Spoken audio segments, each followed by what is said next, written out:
쌤은 부흥의 집회 같은 설교 본문이나 아니면 이렇게 영유아부 같이 아주 드라마틱한 연극 같은 걸 준비하기에 매우 적절한 본문입니다. 왜냐하면 이렇게 드라마틱한 내용이 있기 때문이죠. 이해하기도 쉽고 반전도 있고 이렇게 임팩트를 줄 수 있는 그런 어떤 하나의 요소가 들어있기 때문에 그렇습니다. 그 말은 무슨 말일까요? 부흥에 익숙한 본문, 영유아 유치 같은 어린 아이들에게 쓰기에 적절한 본문이라는 말은 우리의 신앙이 여기에 굉장히 많이 초점이 맞춰져 있다는 거예요. 오늘 본문과 같은 믿음의 내용이 반전이 있고 감동이 있고 기적이 있는 것에 대해서 우리는 늘 이렇게 사모함이 있습니다. 우리가 이 영유아 유치 초등학생 시절에 교회를 다니면서 우리가 기억하고 있는 시간이 지나도 절대 잊지 않는 본문, 다윗과 골리앗, 다니엘과 새 친구, 그리고 그런 대표적인 본문과 함께 오늘 이렇게 이삭이 번제단에서 아브라함에게 칼로 죽는 자리에까지 가서 하나님의 좋은 그런 기름 부은 축복을 받았던 것, 이런 것들이 우리에게는 매우 익숙합니다. 그렇죠? 다 알아요, 다. 그러다 보니 우리의 신앙에 대한 바람이, 신앙에 대한 가치관이나 관점이 자꾸 그런 것에 좀 맞춰져 있는 모습을 보게 됩니다. 믿음의 결과는 성공, 어떤 목적이 성취되는 것, 기적이 이루어지는 것에 매우 초점이 맞춰져 있는 것을 보게 됩니다. 그것을 좌시하거나 그것을 정죄하는 것은 아닙니다. 왜냐하면 하나님 반드시 축복해 주시고 우리를 축복해서 성공케 하시는 것을 하나님은 사모하고 계시기 때문입니다. 그러나 그것은 반쪽짜리죠. 그것과 동일하게 우리에게 있어야 되는 고난, 인내, 하나님이 예비하신 시간들, 이러한 것들을 통과하고 그러한 시간 속에서도 하나님 앞에 감사하고 기뻐할 줄 아는 믿음이 함께 있어야 성공과 축복도 감당할 수도 있고 주어질 수도 있고 기다릴 수도 있는 것입니다. 믿음과 현실에 굉장히 큰 간극이 있다는 것입니다. 보면 오직 복음, 오직 말씀, 진실되고 진정성 있는 진리 있는 말씀이 중요하다, 이렇게 다 생각하고 계시지만, 그러나 기독교 서적 중에 정말 인기를 끌었던 서적은 11조로 맺은 열매, 록펠러, 혹은 아이비리그 3%의 비결, 유대인 교육, 이런 책들이 베스트셀러가 되고 잘 팔린다는 것은 우리의 믿음의 가치관이 반쪽짜리이거나 점검해 볼 필요가 매우 있다는 것을 얘기하고 있습니다. 왜 이 얘기를 드리냐면요, 그런 성공, 어떤 승리, 거기에 맞춰져 버린 그런 믿음은 우리의 인생에도 또 우리의 자녀들이나 다음 세대들에게도 설명이 안 됩니다. 요즘 세상이 어떻습니까? 세상에서 신앙을 잘 지켜서 성공한 사람 몇 명이나 있을까요? 세상에서 믿음을 지키고 신앙의 절개를 지켜서 성공한 사람, 그런 사람 몇 명이나 있을까요? 신약 성경에 보면 그렇게 믿음을 지킨 사람은 다 기름에 튀겨 죽고 십자가에 거꾸로 못 박혀 죽었지 성공한 사람 한 명도 없습니다. 그럼 오늘을 살아가는 우리는 어떻습니까?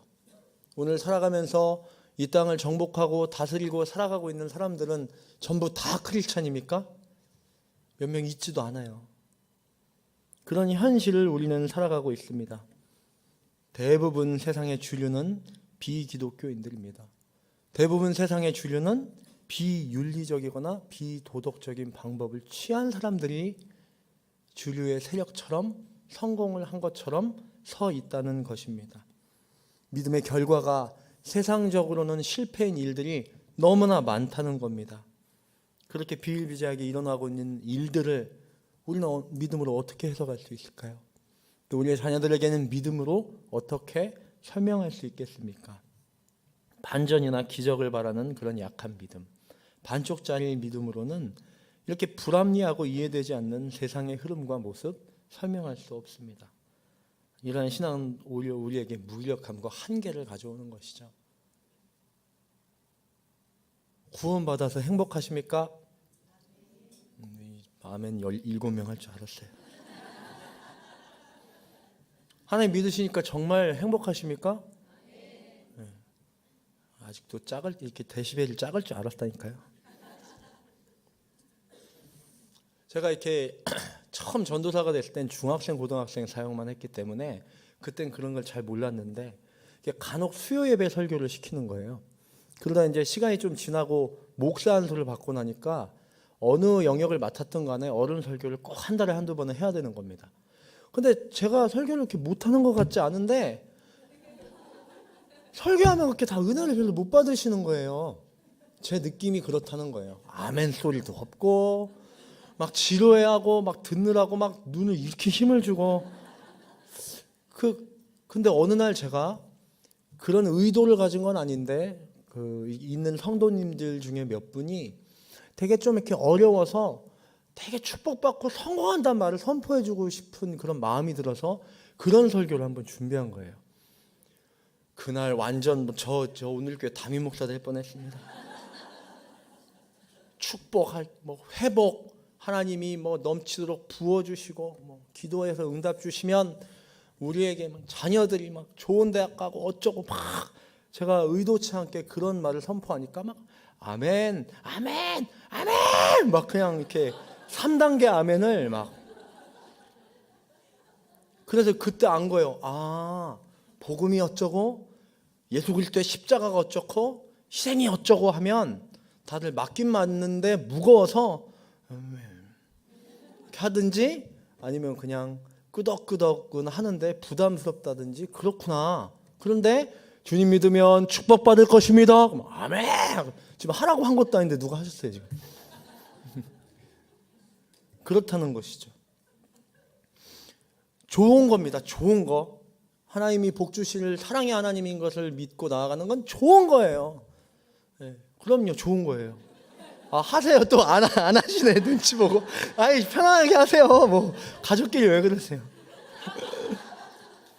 근데 제가 염려가 돼서 말씀드리는 건 뭐냐면 그것만 바라보고 있으면 반드시 피할 수 없는 세상의 모진 풍파와 믿음으로 실패를 하게 되는 일들을 감당해낼 수가 없다는 것입니다. 해석해낼 수가 없다는 것입니다. 넘어질 수밖에 없다는 거예요. 그렇기 때문에 이 귀한 믿음이 필요하다는 것입니다. 순수한 믿음, 복음 그대로를 믿는 믿음, 하나님의 그 능력과 은혜를 그대로 사모하고 바라볼 수 있는 믿음이 필요하다는 것입니다. 저희 첫째가 5살 때 엄마랑 부엌에 앉아 있는데 엄마가 뭘 하다가 고민이 되니까 막 걱정을 하는 거예요. 그랬더니 5살짜리가 말도 잘 못하는데 뭐라고 하냐면 엄마, 왜 걱정해? 하나님이 도와주실 건데 그러는 거예요. 걔가 믿음이 있는 거죠. 있는 거죠.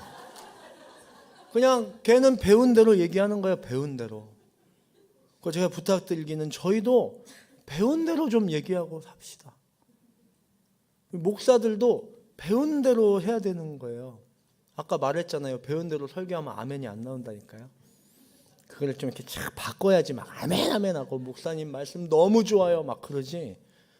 그렇게 그런 말씀 전해놓고 나면 아유 이 자리에 우리 가르쳐준 교수님 없어서 다행이다. 있었으면 목사 안수 취소할 텐데.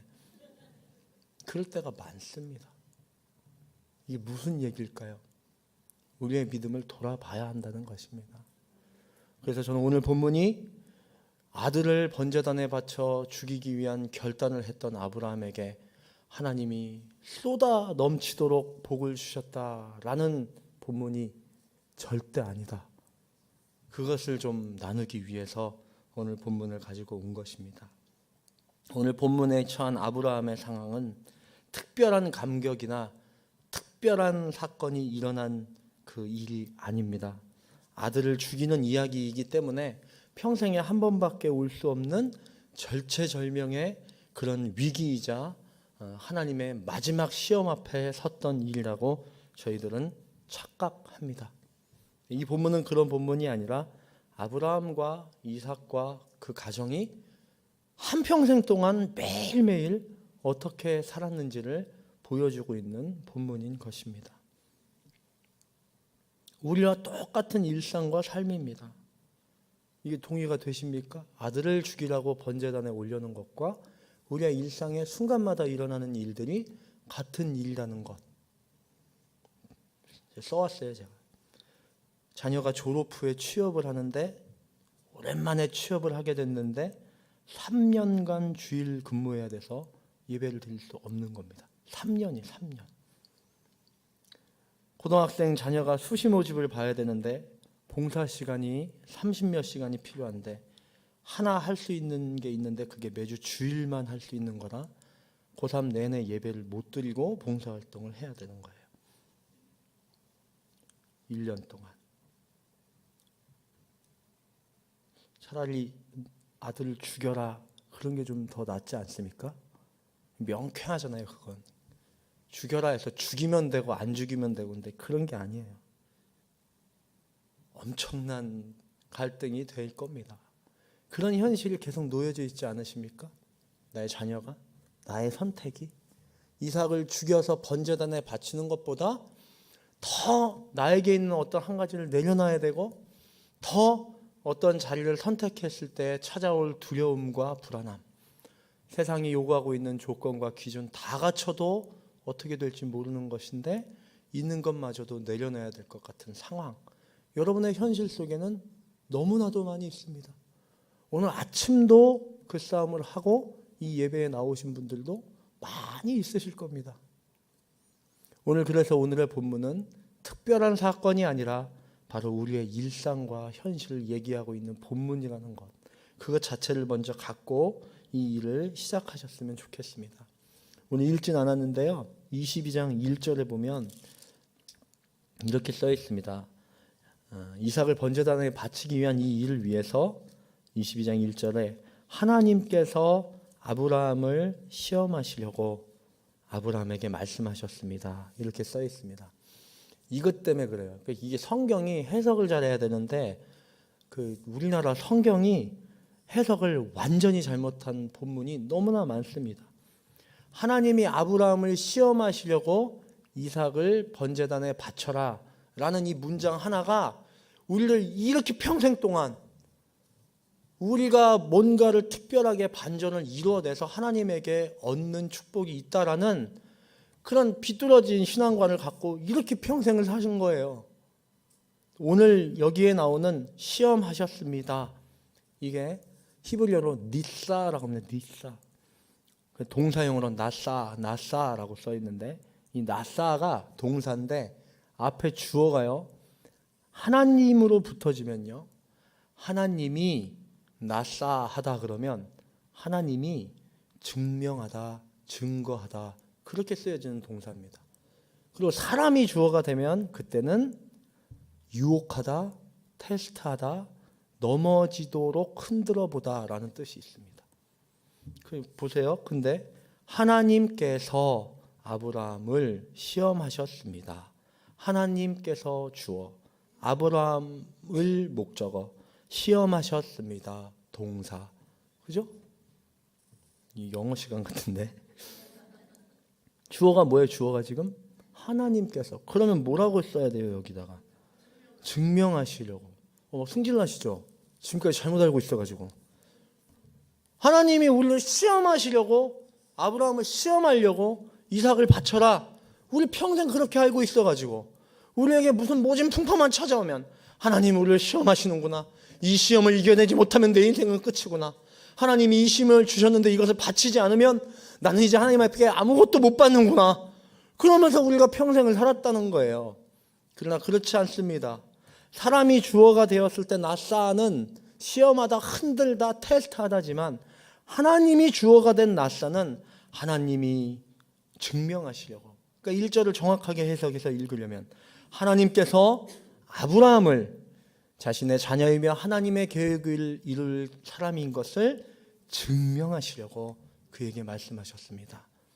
네가 이삭을 데리고 모리의 산으로 가서 네 하나밖에 없는 외아들을 나에게 번제단에서 바쳐라. 그걸 왜 시켰다고요? 시험이 아니라 증명하시려고. 하나님을 증명하고 하나님 자녀를 증명하시려고 그렇게 하셨다는 것입니다. 그러니 모든 성경과 우리의 일들 속에서 주어가 누가 돼야 된다는 거예요. 우리의 기도는 그렇습니까? 하나님을 향한 우리의 기대는 그렇습니까? 우리가 주어가 돼서 우리가 무엇을 얻고자 해서 하나님을 찾았습니다. 보통 그렇지 않나요? 목적어에 하나님이 있고 주어에 우리가 있는다는 거예요. 그러면 다 시험이 되는 거예요. 다 시험이. 밥 한 번을 먹고 길을 한 번 걷고 어떤 직분을 하나를 받고 헌신 하나를 하며 나아갈 때 찬호가 목사가 되었습니다. 찬호가 목사여서 하나님을 의지합니다. 이렇게 되면 목사로서 하는 모든 일은 시험거리가 되는 거예요. 시험거리. 하나님이 저울질하고 흔드는 자리밖에 되지 않는 거예요. 찬호가 수요일 오전 여성 예배에서 하나님을 붙잡고 설교했습니다. 여긴 그럼 이제 테스트하는 곳이에요. 여성 예배 성도님들에게 테스트 받는 곳이 되는 거예요. 하나님께서 성도님들에게 은혜 주시려고 찬호를 사용하셨습니다. 그렇게 하면 이 자리는 제가 여러분에게 하나님이 증명하는 자리고 이 자리가 하나님께서 자신을 드러내는 자리가 된다는 것입니다. 완전히 다른 얘기죠. 그렇죠? 세상에 나오는 수많은 기적과 같은 일들, 다니엘과 세 친구, 다윗과 골리앗, 모든 사건들이 그렇습니다. 그렇기 때문에 우리는 우리의 인생의 어느 시점에 어느 꼭지에 나도 언젠가 골리앗 물리치려나? 나도 언젠가 홍해가 갈라지려나? 나도 언젠가 나사로가 살아나는 그 일이 일어나려나?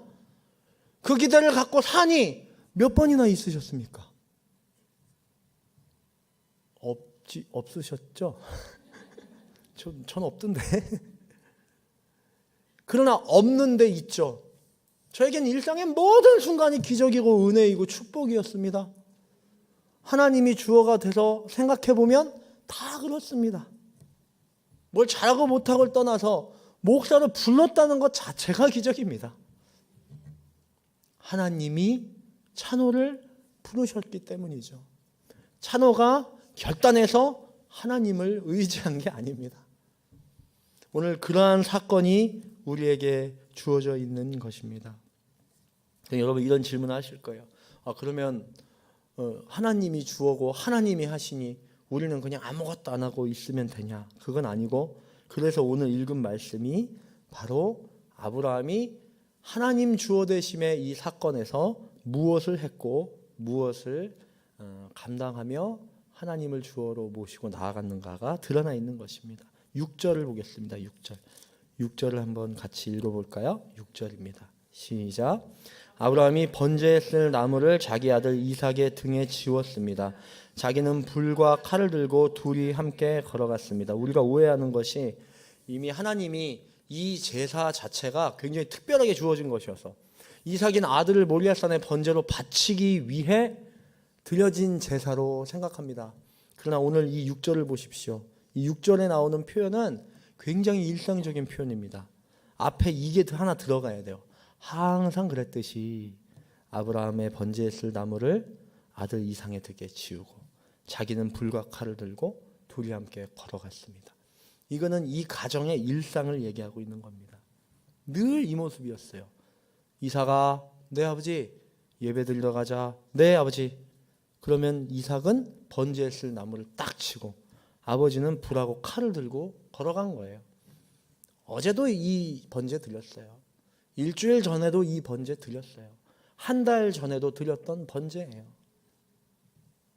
아브람과 이삭은 아브라함의 평소 모습은 그의 시간과 삶이 늘 예배로 서 있고 늘 이 제사의 삶이 익숙해져 있어서 이삭이 당연히 그걸 알고 따라갔다는 거예요. 여기 그런 성도님들 계시죠?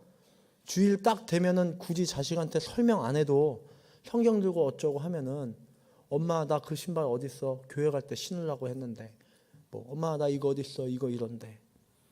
제가 이렇게 교회 다니다 보면 3, 4학년 애들이 막 뛰어댕기고요. 밥 먹었어? 아니요. 밥도 안 먹고 뭐해? 우리 맨날 주일날 이렇게 있는데.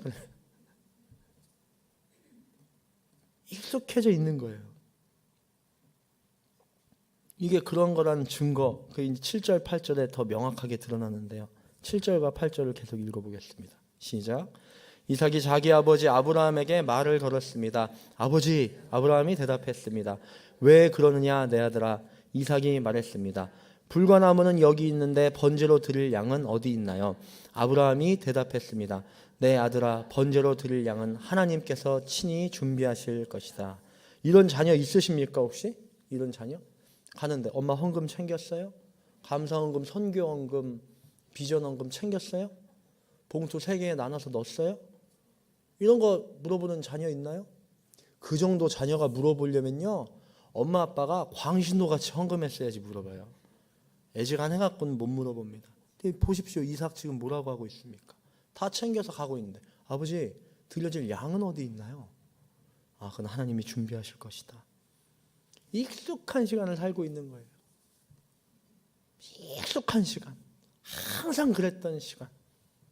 특별해가지고 보내는 시간이 아닌 거예요. 우리 엄마? 교회에 있겠지. 혹시 정현석 목사님이 설교 때 부모님 얘기 이렇게 하신 적 있습니까? 그런 부모님이잖아요. 엄마는 맨날 당연히 교회에 있고, 아빠는 맨날 당연히 교회에 있고, 뭐 그런 삶을 지금 살고 있는 것입니다. 그런데 보십시오. 8절에 있는 대답을 보십시오. 양이 어디 있나요? 하자 아브라함이 대답합니다. 양은 하나님께서 친히 준비하실 것이다. 보통 정상적인 애면요, 뭔 개떡 같은 소리야. 산으로 올라가는데 양을 갖고 와야지. 가서 그걸 언제 베껴갖고 그거를 태워갖고 그거 어디서 해? 돈도 없는데 집에 있는 거 갖고 가야지. 뭐 하나님이 어디서 그걸 준비해줘? 그렇게 반응을 해야 되잖아요. 그런데 그 말을 듣고 8절 밑에 두 사람은 함께 계속 길을 걸어갔습니다 하는 거예요. 이삭은 아브라함을 이런 아버지로 알고 있는 겁니다. 아버지, 번제로 드릴 양은 어디 있나요?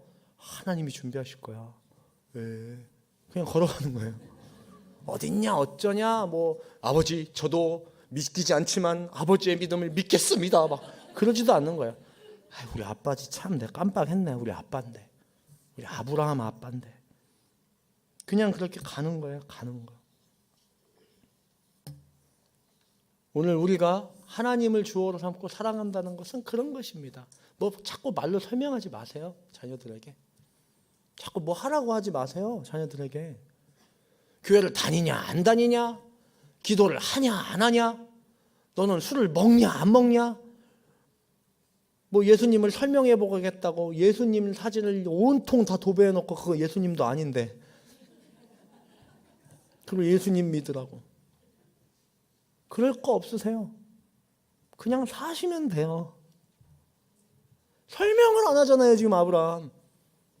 아들아, 네 아버지, 나무를 딱 쳤어요. 가자. 양은요, 하나님이 준비하실 거다. 아, 예. 그런 시간을 보내고 있는 거예요. 그게 얼마나 특별하게 그 시간을 계속 보내고 있었는가. 9절 10절을 또 읽어보겠습니다. 시작. 그들이 하나님께서 말씀해 주신 곳에 이르자 아브라함이 그곳에 제단을 쌓고 나무들을 잘 쌓아 올렸습니다. 그런 다음 자기 아들 이삭을 묶어 제단 위에 쌓아놓는 나무 위에 눕혔습니다. 아브라함이 손에 칼을 들고 아들을 죽이려고 했습니다. 여기까지입니다. 17세쯤 된 아들이에요. 이삭은. 이때 당시 아브라함의 나이는 117세쯤 된다고요. 100살 터울이 나는 아빠와 17살 아들입니다. 팔씨름하면 누가 이길까요? 예? 뭐 물어봐야 돼. 117세랑 17세라고요. 팔씨름하면 누가 이길까요? 달리기 하면 누가 이길까요? 이거는 뭐 이기고 지고의 문제가 아니에요. 팔씨름 하겠다고 팔 잡는 순간 패려나예요. 그냥 나쁜 새끼 그걸 잡아. 임마, 아빠가 100살이 넘었는데. 그 정도예요. 그렇죠? 근데 지금 보십시오. 이삭을 묶습니다. 번제단에 놓습니다. 그 눕힙니다. 칼을 뺍니다. 그 이삭이 이걸 보고서 꿈틀한다고 써 있습니까? 왜 그러냐고 써 있습니까? 안 써 있죠. 그러니까 제가 지금 계속 말씀드리는 거예요. 특별한 사건이 아니에요. 특별한 사건이. 우리 이걸 막 특별하게 여겨요.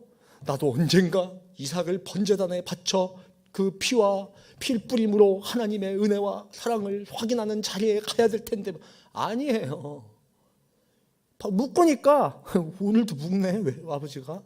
뭐 또 왜 묶지? 칼 빼네. 그래 차라리 죽여라. 내 아빠 아들 살기도 힘들다. 그런 마음이라고요. 맨날 죽였을 거예요. 아브라함은 맨날 이삭만 죽인 게 아니라 온 가족을 다 몰살시켰을 거예요. 그렇지 않습니까? 롯과 아브라함이 함께 서서 땅을 선택하라 할 때 아브라함이 어떻게 해요? 처자식들이 다 있는데 평탄하고 좋은 땅 롯 네가 가고 난 저기로 갈게. 거기는 사람이 살 곳이 아닌 곳을 가리키고 다 데리고 가는 거예요. 몰살시키는 거예요, 가족을. 설명도 없어요. 자, 짐 싸 여보. 우리 내일 또 가야 돼. 어딜 가? 어제 이사 왔는데. 빨리 싸. 그냥 가. 그럼 20-30센터라도 싸. 그거 필요 없어. 다 버리고 몇 개만 갖고 가. 왜 가는데? 하나님이 가랬어. 어디로? 몰라. 왜? 몰라. 하나님이 가랬어. 그렇게 117년을 따라 나선 가족들이고 이삭이라는 아들입니다. 그렇기 때문에 묶어도 묶나 보다. 죽여도 죽이나 보다. 그냥 그러고 있는 거예요. 아까 하나님이 예비하신다더니 그게 나였구나. 아휴 답답해. 우리 아빠 맨날 하나님한테 다 갖다 바치고 맨날 하나님 앞에 헌신하고 맨날 고리타분 소리하고 차라리 죽여줬으면 좋겠다. 그냥 죽여라 그냥. 믿음의 실력이라는 게 이런 것입니다. 우리 자녀들, 우리 다음 세대들에게 물려줄 것도 그것입니다.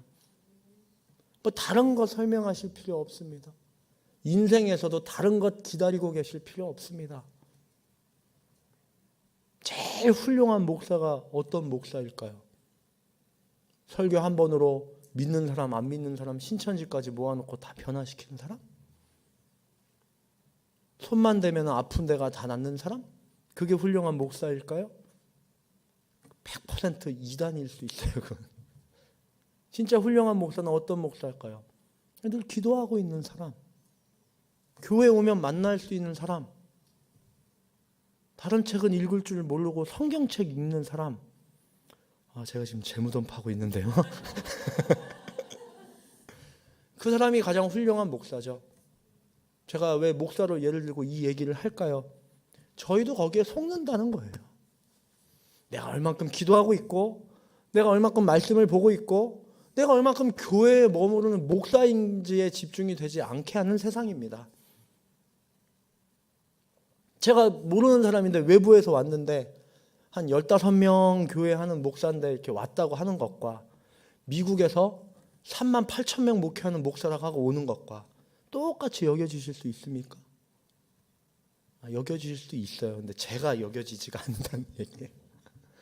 뭐가 성공이냐에 대해서도, 뭐가 축복이냐에 대해서도, 뭐가 제일 중요한 내용이고 목표냐는 것에 대해서 끊임없이 흔들린다는 겁니다. 목회자도.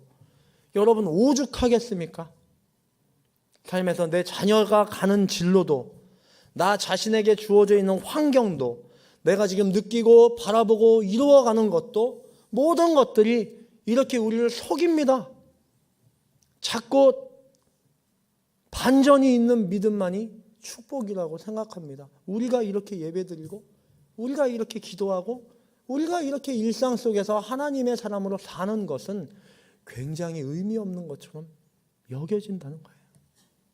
기도해서 응답을 받아 죽은 자가 살아나고, 꼴등하던 자녀가 1등하고, 직장이 없던 남편이 갑자기 무슨 대기업의 사장이 되고, 그것이 축복이고 그것이 가치가 아니라 내가 지금 기도하고 있다는 것이 축복입니다.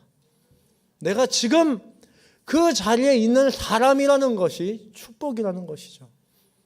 오늘 이 말씀의 진짜 내용은 그것을 우리에게 고백하고 있는 것입니다. 너희가 드릴 수 없는 외아들을 드려서 하늘의 별과 같은 축복을 받는 그게 내용이 아니고, 내가 주인이어서 내가 너희를 증명하려고 내가 너희들이 그렇게 살아온 일상을 모아 내가 자신 있게 여기다 기록한 거다. 아브라함의 사건은 21장 말고 이런 식의 일들은 아마 몇백 개가 있을 거예요. 그의 인생 가운데. 이삭이 나온 이후로 이삭과 함께 살아가는 그의 모든 인생의 몇십 년의 시간은 여기다 적어놓으면 다 이런 사건이었어요. 그래서 하나님이 그 중에서 하나를 선택해서 하나님이 아브라함을 증명하시려고 바야흐로 이 사건 하나를 여기에 넣었습니다 하는 겁니다. 이 믿음의 시간과 삶이 옳았다는 것. 여러분이 지금 끊임없이 묻고 있지만 대답되어지지 않고 있는, 끊임없이 더 크고 놀라운 것들이 요구되고 있지만 그러나 주어지지 않는 것 같은 평범한 일상인 바로 여러분의 이야기가 그런 이야기가 아니라는 거예요. 하나님이 옳았습니다. 주님이 반드시 증명하고 나타내신다는 것입니다. 그래서 오늘 설교 제가 제목으로 믿음의 발자국 그랬어요. 먼저 찍은 발자국 그 얘기예요. 그런 인생을 살고 있다는 것을 잊지 않는 여러분 되시길 바랍니다. 제가 원래 설교 되게 재밌게 해요. 아시죠? 대학생들 중고등학생 때 막 웃기면서 막 울리면서 막 제가 여기서 울면서 막, 제가 요즘 목표하는 게 있어요. 하나. 갑자기 울지 말자. 성도들이 정리가 안 된다. 적어서 기억돼야 되는데 울려서 은혜 받았다고 하는데 돌아가서 다 생각해보면 근데 오늘 김찬호 목사님이 뭔 얘기한 거였지? 눈물은 펑펑 쏟았는데 나 절대 그런 설교 안 해야지. 그래서 오늘 여기까지입니다. 어떤 기대를 갖고 계십니까? 지금이 하나님이 주신 축복인데 어떤 것을 기다리고 계십니까? 기다릴 필요가 없는 하나님의 자녀로 살고 있는데 말이에요. 저는 끊임없이 그 생각이 저에게 찾아오고 커지고 있다는 것이 너무나 감사합니다. 하나님 앞에. 제가 언젠가 한 얘기 있는데 맨 처음 전도사 됐을 때 저는 30몇 명 모이는 교회 담임 목사 되는 게 꿈이었어요. 우리 아버지가 워낙 어려운 개척교회를 오래 하셔서 사람 안 모이는 거에 트라우마가 있어요. 중등부 교사 기도 모임 하는데 교사 40명인데 4명, 5명 이렇게 나오면 일주일 동안 우울증 걸려 있어요. 내가 능력이 없구나. 제가 기대했던 건 그런 거죠. 중학생 교사 40명이면 교사 기도회를 내가 하면 40명인데 소문나서 다른 부서까지 와서 80명 되고 그 기도회 좋다고 동네 소문나서 엄마들 몰려와서 한 250명 막 이렇게 돼야 제가 마음이 충족하고 기쁠 수 있는 거예요. 지금은 안 그렇습니다. 예전에 그랬다는 거예요. 10년 전에. 근데 그게 그러던가요? 안 그러더라고요. 근데 지금은 그걸 그것대로 받고 감격하고 기뻐할 수 있는 사람이어서 참 다행이라고 생각합니다. 여러분도 그런 성도 되셨으면 좋겠습니다. 지금 뭘 기다리십니까? 지금 뭘 요구하고 계십니까? 지금이 구원받은 하나님의 자녀요? 지금이 구원받은 백성으로 주 앞에 예배하는 자녀이신데요. 혹시 이 가운데 자녀들이 교회 다니지 않고 있습니까? 내가 다니고 있으면 된 거예요. 여러분의 남편들이 믿음으로 막 서지 않습니까? 내가 서면 된 거예요. 된 거예요. 목사 아들 둘인 우리 애들이 맨날 팽이 돌리고 괴물 나오는 만화 보고 있다고. 저는 걱정하지 않아요. 제가 그걸 보고 있으면 이제 걱정이 되겠죠.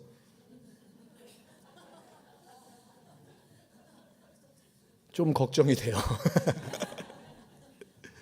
그러나 저는 걱정하지 않습니다. 제가 기도하고 있고 제가 하나님 안에서 바르게 인도되어져 있고 제가 하나님 앞에 늘 이 애들이 봤을 때 정신 나간 아빠. 애들이 어느 날 밤에 놀다가 문 띵띵띵 탁 들어오더니 왔어? 아빠는? 아빠 방에. 아, 또 성경 봐? 제가 그런 목사예요.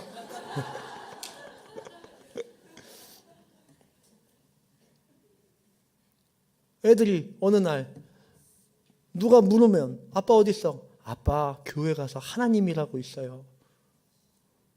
그걸 제가 놓치지 않아야 된다는 거예요. 제가 그렇게 살아야 된다는 거예요. 그래야 이삭을 죽여라 했을 때 자연스럽게 죽이는 거예요.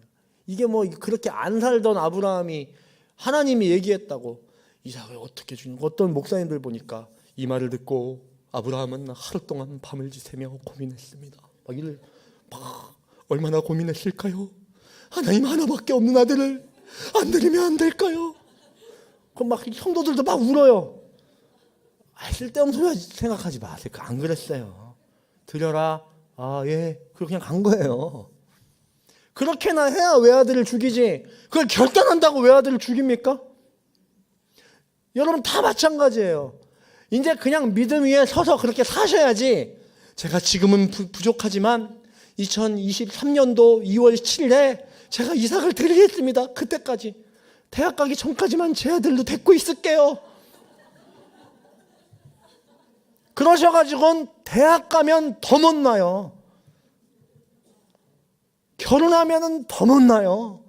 손주 낳아봐요. 더 못 나요. 놔버릴 거면 오늘 지금 놓으십시오. 그냥. 오늘 지금 아들내미 딸내미들 하나님 발 앞에 다 죽이라고 지금 오늘 저 보낸 거잖아요. 이제 그냥 그렇게 사십시오.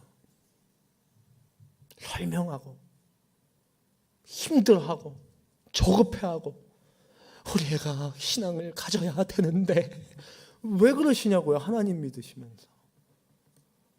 또 술 퍼먹었냐? 그래라. 그래도 넌 나 못 이겨. 하나님이 이기시니까. 해장국 먹어라. 엄마 교회 갈게. 맨날 그렇게 살면 되는 거예요. 그냥. 지금 잘 하시고 계십니다. 오전 여성 예배 빠지지 마십시오. 때려 죽이든 미쳤다고 하든 왜 가냐고 하든 혼자 외롭든 상관없어요. 보든 말든 늘 와서 말씀 듣고 늘 와서 기도하십시오. 그럼 어느 날 이삭을 죽이라는 하나님의 마지막으로 증명하기 위한 기회가 주어졌을 때 그냥 기꺼이 드리고 기꺼이 축복받는 그 은혜가 있는 것입니다. 제가 저희 아버지랑 요즘 좀 대결을 해요. 뭐냐면 저도 저희 아이들한테 사랑을 받고 싶은데 저희 아버지를 못 이기는 거예요. 할아버지 사랑은 말도 못 하잖아요. 아빠는 다 안 사줘도 할아버지 막 다 사준다든지, 아빠는 이렇게 혼내는데 할아버지는 결단코 혼내지 않는다든지. 근데 아빠가 더 너를 사랑하고 너를 생각하는 거야를 관철시키고 싶은 마음이 있으니까 막 구구절절한 거예요. 근데 백날 그래봤자 할아버지가 아이고 예쁘다 그러고 픽 사줘버리면 맨날 지는 거예요. 제가. 그 요즘 아내에게 한 두세 달 전부터 부탁했어요. 나는 이제 결단코 아이들을 혼내지 않아서 아빠를 이겨야 돼 내가. 그리고 뭐 사주고 갖고 싶다고 있으면 무조건 내 손으로 건네줘야 돼. 그렇게 하는 거예요. 근데 요즘은 막 비등비등해요. 비등비등해요 이게. 근데 이제 어느 날 저희 집에 오셨는데 같이 이렇게 누워갖고 있는데 비가 막 내리는 거예요.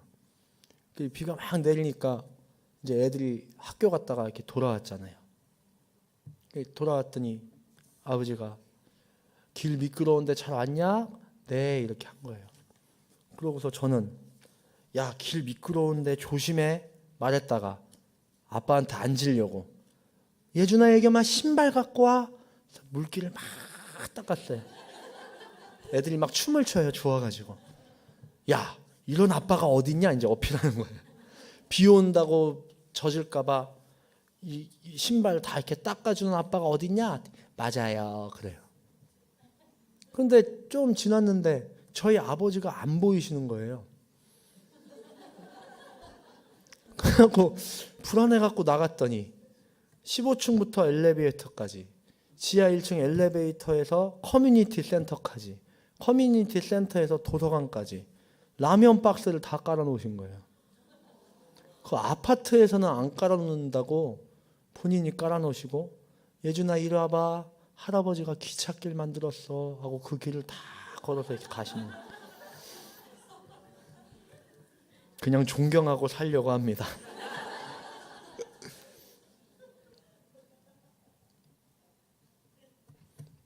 믿음의 발자국 얘기를 지금 하는 거예요. 힘드실 거예요. 그 라면 박스 깔고 앉아 있으면 지나가는 사람들이 목사님 아버지를 그렇게 안 여기고 뭐 하는 인간이지? 그럴 거예요. 또 때로는 깐다고 하면 아파트 직원이 나와서 뭐 하시는 겁니까? 그럴 거예요. 그럼 막 싸울 거예요, 아버지가. 애들 미끄러워서 깔아주지 않아서 깐다는데 왜 뭐라고 합니까? 막 그러면서. 근데 깔아놓으면 우리 애들만 좋습니까? 그 걸어다니는 애들은 글로 걸어다니니까 다 안 미끄러지잖아요. 무슨 얘기예요? 지금 그 삶을 살고 계신 거예요. 힘드시면 힘드신 만큼, 신앙을 지키고 나아가는 게 외로우시면 외로우신 만큼 믿음의 발자국을 찍어내고 계신 겁니다. 반드시 그 발자국으로 걸어올 겁니다. 다른 데는 길이 없기 때문이에요. 다른 데 가면 미끄러질 거기 때문입니다. 그래서 기억하시고 지금의 신앙, 지금의 믿음의 절개, 지금의 하나님을 향한 여정 더 기꺼이 감사히 감당하십시오. 인상 쓰고 기도하는 게 아니라, 하기 싫은데 억지로 하는 게 아니라, 내가 지금 믿음의 발자국을 찍고 있다. 내가 찍어놓으면 내 자녀가 그 길을 걸어오고 나를 통해 다음 세대가 그렇게 걸어오고 그 길을 걸어야 될 많은 사람들이 그 발자국을 찍으며 걸어갈 것이다. 그것을 바라보시며 지금의 시간을 감사와 기쁨으로 감당하시는 여러분 되기를 바랍니다. 13절과 14절 마지막으로 읽고 말씀 마치겠습니다. 시작. 아브라함이 눈을 들어보니 수양 한 마리가 덤불에 뿔이 걸려 있었습니다. 아브라함은 가서 그 양을 잡아 자기 아들 대신 번제물로 드렸습니다. 그리고 아브라함은 그곳을 여호와 이레라고 불렀습니다. 그래서 오늘날까지도 사람들이 여호와의 산에서 준비될 것이다 라는 말을 합니다. 아멘. 여기서 아멘 하십시오. 아멘. 여호와 이레, 하나님이 준비하십니다. 그 발자국 찍고 나아가면 계속 찍고 나아가면 어느 날 눈을 들어보니 수양 한 마리가 걸려 있고 그것으로 번제를 드리고, 그리고 하나님이 그것을 여호와 이레, 내가 준비한다. 네가 찍는 믿음의 발자국 내가 먼저 찍고 있다. 이렇게 말씀하시며 우리에게 큰 축복과 은혜로 함께 하실 것입니다. 그 다음 본문을 읽지 않아도 잘 아십니다. 17절에 내가 반드시 내게 복을 주고 반드시 내 자손을 하늘의 별처럼 바닷가의 모래처럼 내 자손이 원수들의 성문을 차지하고 모든 민족이 복을 받을 것이다. 이렇게 축복을 받고 이렇게 축복을 아멘할 수 있어야 진정한 축복입니다. 오늘 그 믿음 위에 서셔서 믿음의 발자국 담대하게 찍어내십시오. 믿음의 발자국과 같은 삶의 순간들 담대하게 걸어가십시오. 그래서 하나님으로부터 그 믿음의 발자국으로 인도되어진 우리의 인생을 통해 증명되고 증명받고 축복받을 수 있는 저희 모두가 되기를 주님의 이름으로 축원합니다. 기도하겠습니다. 함께 기도하실 때 오늘 잠깐 우리의 발자국 걸어온 길을 묵상하고 주님 앞에 섰으면 좋겠습니다. 외로우셨습니까? 믿음을 지키기 외로웠고 신앙의 선택을 하기 외로웠고 홀로 무릎 꿇었던 기도의 자리가 외로우셨습니까? 모두가 지혜롭고 융통성 있게 살 때 하나님의 방법과 뜻과 기준을 선택하겠노라고 하면서 끊임없이 왜 나 혼자만 이것을 감당해야 되는가? 왜 나 혼자만 그 길을 걸어야 되는가? 왜 주님이 나에게는 계속 이런 시험을 주셨는가? 그렇게 물으며 넘어져 있었던 시간들이 있으십니까? 오늘 낯사가 하나님이 주어일 땐 시험이 아니라 증명이라고 하십니다. 오늘 지난날 우리가 홀로 외로이 시험받고 흔들리는 것 같이 있었던 시간은 주님이 우리에게 주신 시험이 아니라 우리를 증명하시고 우리를 드러내시며 그 시간을 통해 하나님을 드러내시려는 주님의 사랑과 섭리였습니다. 이 시간 기도하며 나아갈 때 지난 날을 주님 앞에 하나님이 증명하신 시간으로 올려드리며 간구했으면 좋겠습니다. 그 시간들과 그 힘든 외로운 자리들 때문에 마음의 아픔과 마음의 분노와 하나님을 원망했던 시간이 있으셨다면 이제 하나님이 증명하신 시간, 하나님이 축복하신 시간, 하나님이 고백하지 않는 시간, 그 시간으로 주님 앞에 회복되고 올려드릴 수 있는 저희가 되기를 소망합니다. 함께 기도하겠습니다. 사랑